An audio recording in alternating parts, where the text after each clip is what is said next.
dear Chua. Hi Chua, how are you?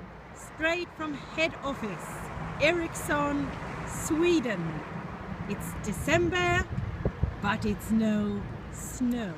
Dear Chua, so pleased to talk to you over the fantastic telecommunication that Ericsson has provided.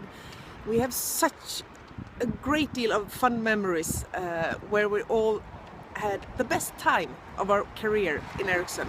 Much of it thanks to you, Chua. We could not have had a better HR manager. As we've said many times, we were the core four, weren't we? It was Anna, it was of course Ginny, it was you and it was me. And we did it.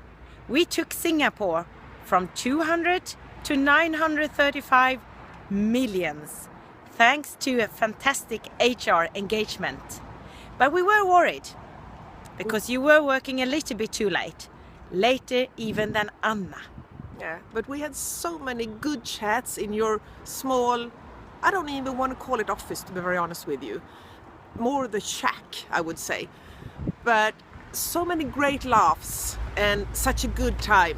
So fantastic memories. So thank you, Chua, for giving those to me. Ja må hon leva, ja må hon leva, ja må hon leva ut i 100 år. Ja visst ska hon leva, ja visst ska hon leva, ja visst ska hon leva ut i 100 år. Ett fyrfaldigt leve för Miss Chua. Hon lever. Hipp hipp. Hurra, hurra, hurra, hurra! Congratulations and have a nice, wonderful evening.